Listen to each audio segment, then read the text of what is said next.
Hey, what's up guys, welcome back to another video. Today we're looking at the brand new Onkyo DP-X1 digital audio player.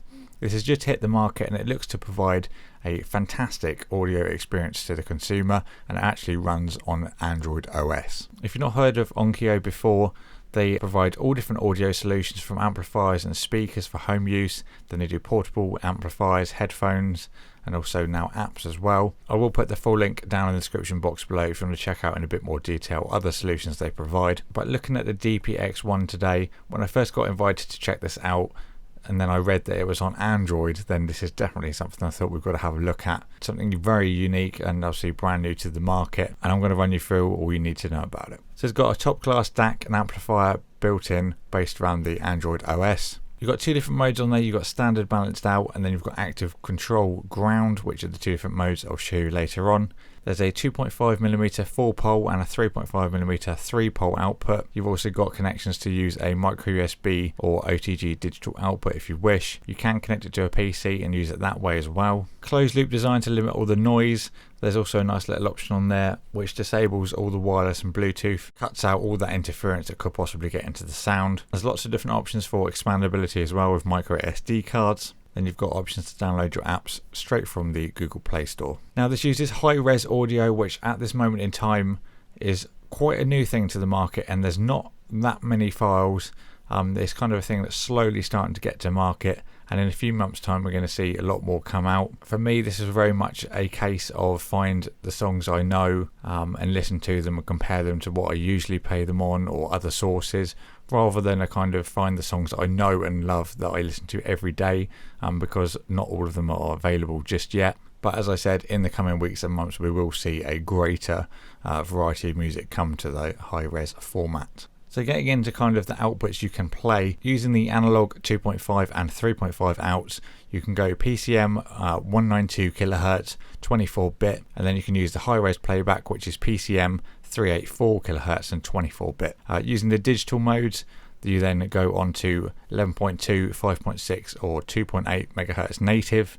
Playback, you've got the PCM 384 kHz and then 24-bit, just the same as using the analog output. You've also got support for WAV, FLAC, ALAC and also AIFF files. Looking in the nice presentation box, you've got obviously the device itself. Then to the right of that underneath we've got a micro USB cable to standard USB-A, and then you've got a nice thick instruction manual as well.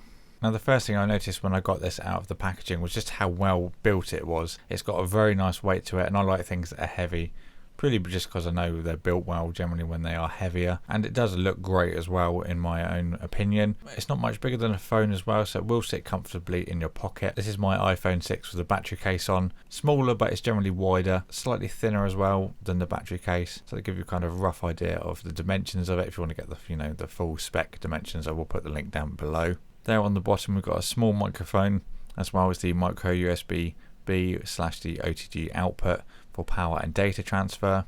That's where you're going to charge the device as well. Then on the left side of the device we've got the volume knob, which has 161 steps to get a really precise fine adjustment to your music. Far too often when I use, say for example, my iPhone, I can't get a nice balance, but this is obviously going to give you the exact spot you want for sound. Sometimes it can lag a little bit when you do turn it up and down, but that's kind of if you're really going to pump the volume up. Also got a lovely smooth control in there as well.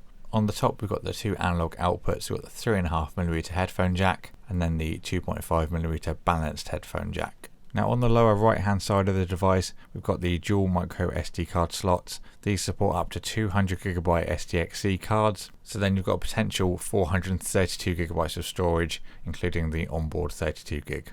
Then on the upper right hand side we've got the power button, a next track which also doubles as fast forward, play and pause below, and then below that one we've got the previous track which also doubles as a rewind.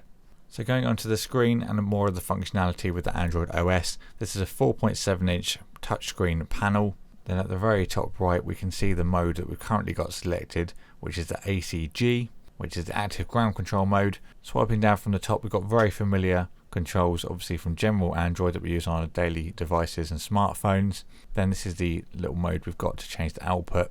ACG is what I've generally been playing on. and then if you use the 2.5mm connection, you can go for the balanced, and then you can obviously turn it off as well. Little recommendation there to not use both at the same time, as you may damage the device.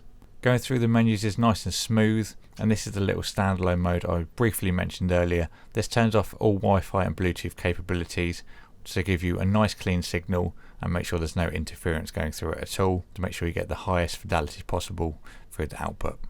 Here you've got your screen brightness control, slight bit of delay using that, but again it's no major issue. And then using the buttons on the side, you've obviously got control for play, pause, next track, previous track. And then here's the scroll wheel functionality. You may see here when I start to really crank the sound, there's a slight lag in it where it just catches up. Like with the screen brightness, it's no major issue. Using the buttons on the bottom of the screen, obviously we've got the home button, there's a back button, and also the multitasking window, just like any other Android device. And then Spotify is a great example of something you can download from the Google Play Store, as it's just like another Android phone. You can download whatever you fancy. So Spotify was generally my go-to app for music playback, just to give things a little bit of a quick test. Then when I started to really kind of knuckle down and listen to certain areas of songs, then this is when I went onto the actual app that's built into the device, and then we went into kind of precision listening, and listen back to the high-res files, what you can get from Spotify, for example. Right, now you're all probably screaming at me to get on with what I think about the sound, so here goes. This isn't a cheap product. Is it worth that figure at this point in time? Hell yeah, is it? All the different types of formats that I tried, didn't have any problems with any of them. That's Android helping out there, because Android supports pretty much everything anyway. Using the different modes, I found the ACG to be my favourite. There wasn't too much of a difference in them, to my ear anyway, but you've got the options there should you want to use them. The 2.5mm jack may be useful to some. Personally, it's not something I use. I've tested from the pretty extensive range of headphones that I have here, anything from £20 headphones up to 250 plus, to give a generalized idea of what we can expect. Everything sounded better as you'd expect anyway. Everything in clarity and detailing was improved. Highs were probably what I noticed the most significant change to. Sound staging was fantastic as well. String and orchestral pieces were the ones that stood out for me. This was also a factor of the high-res files not having that big of a range of different genres and songs available at this point in time. This will start to expand in the coming weeks and months as high-res kind of makes a bigger dent into the market of sound. I didn't have any problem driving any headphones as well. Every pair that I tried did work flawlessly. One thing to note is don't leave your songs in pause when you go to bed, for example. Make sure you turn the device off, as you can drain the battery quite quick if you do leave it in pause. One thing this needs to have, and emphasis on the need, is a screen protector. Just something to protect that screen. That was a worry of mine just using it. Where it's not a cheap device, it's kind of one thing I do really hope they sort soon. Even if they get a third party to make it, then it needs to be done. Another thing that would be nice to have is just a carry case, whether it be just a felt one or a nice little small hard case would be great as well.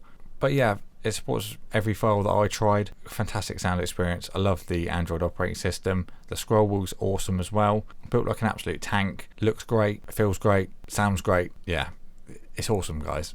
I will put the link for this down in the description box below, including the website link for even more specifications and details than I've reeled off in this video. I hope you enjoyed this video. It's quite a long one for me, but this is something that we couldn't just do a simple video on. There's lots of things we needed to cover, and I hope you still enjoyed it anyway. If you did enjoy it and you haven't already, please consider subscribing.